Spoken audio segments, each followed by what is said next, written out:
My exam Guru channel पे सभी साथियों का फिर से एक न्यू अपडेट के साथ भाई आज बात करने वाले हैं सीटी के बदलाव के बारे में।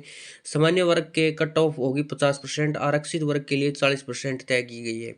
सीटी में पीआरटी ओटीजीटी जो पीपी आधार पर यदि आप फीस कटवाओगे तो 50% की आपकी छूट मिलेगी। यदि आधार कार्ड से कटवाओगे तो लगभग 1000 रुपये। और पुलिस विभाग और होमगार्ड जो होमगार्ड की भर्ती है सीटी के जरिए होगी। आपको पता है होमगार्ड की बार बार बात चल रही थी कि होमगार्ड की वैकेंसी कम से कम 5-6 हज़ार वैकेंसी हैं, वो होमगार्ड की भर्ती वो सीटी के थ्रू होगी सारी।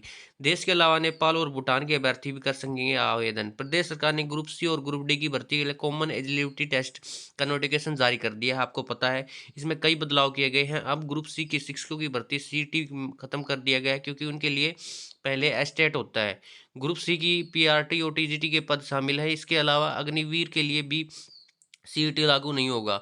बाकी राज्य सरकार के विभागों ने किसी भी बोर्ड, निगम, व्यय वैधानिक निकाय और राज्य अधिनियम के द्वारा स्थापित विश्वविद्यालयों में ग्रुप सी की भर्ती सीईटी पर लागू होगी। इसमें पुलिस सेवा, जेल, होमगार्ड आदि की भर्ती भी शामिल की गई है। स्क्रीन टेस्ट के लिए 10 गुना से ज्यादा भर्तियों के लिए उम्मीदवार को बुलाया जाएगा, जब 4 गुना बुलाए जाते थे। हरियाणा कर्मचारी आयोग के अनुसार सीईटी कंप्यूटर आधारित ऑनलाइन, ऑफलाइन या ऑप्टिकल मार्क रीडिंग आधारित होगा। इसलिए हरियाणा कर्मचारी चयन आयोग ने उसकी ओर से सरकार द्वारा तय की गई कोई भी अन्य एजेंसी टेस्ट करेगी। टेस्ट हिंदी व अंग्रेजी दोनों भाषा में होगा। इंडिया के अलावा नेपाल, भूटान नागरिक की भी सीटी दे सकेंगे।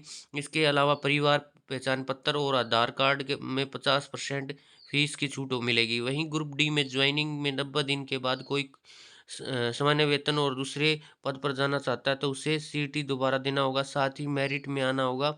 ज्वाइनिंग 90 दिन से गुजरने के बाद पहले दिन सीटी अमान्य हो जाएगा।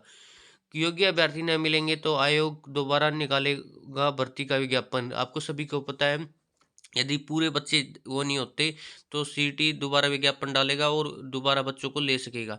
ये है भाई सिलेबस के बारे में। सिलेबस क्या रहेगा, कई बच्चों के ये कमेंट आते हैं। ए और बी दो भागों में बांटा गया है। सीटी के सिलेबस में दो भागों में बांटा गया है। इसमें से ए और बी भाग होंगे। ए में 75% अंक जनरल अवेयरनेस, रीजनिंग, अंग्रेजी, हिंदी और जो कम्पिटिटिव एलिजिबिलिटी होगा। जबकि बी में क्या होगा, 25% भूगोल, पर्यावरण, करंट अफेयर, लिटरेचर, कल्चर आदि से संबंधित। सीटी 3 साल के लिए मान्य होगा। ग्रुप सी के लिए सीनियर सेकेंडरी लेवल और या ग्रुप डी के लिए शिक्षा के स्तर का पेपर होगा। सीटी एक बार पास होने पर 3 साल के लिए मान्य होगा। इसी आधार पर आगामी समय में हरियाणा कर्मचारी चयन आयोग ग्रुप सी और ग्रुप डी की भर्ती होगी। इसलिए मानक तय कर दिया गया है। दूसरी बार ये सीटी देने पर होगा, जिस पर ज़्यादा अंक आएंगे वही मान्य होगा। आपको सभी को पता है यदि पहले में आपके मान लो 70 नंबर हैं, आपकी बार 75 आ गए तो 75 मान्य होगा। यदि पहले में 75 हैं अब 70 पे रह गए तो वो भी ऐसे ही जो ज़्यादा अंक लेगा सीटी में बेसिक पिछले में आपकी बार, तो उसका वही स्कोर मान्य होगा।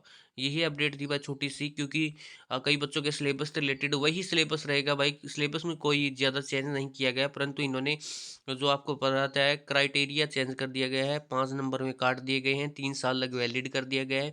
और यही छोटी सी अपडेट थी। आप चैनल पर नए हैं तो चैनल को लाइक और सब्सक्राइब कर सकते हैं, ताकि कोई भी अपडेट हरियाणा पुलिस से रिलेटेड और ग्रुप डी से रिलेटेड कोई भी अपडेट आए सबसे पहले आपको इसी चैनल पे देखने को मिले। धन्यवाद सभी साथियों का जितने भी जुड़े भाई, धन्यवाद।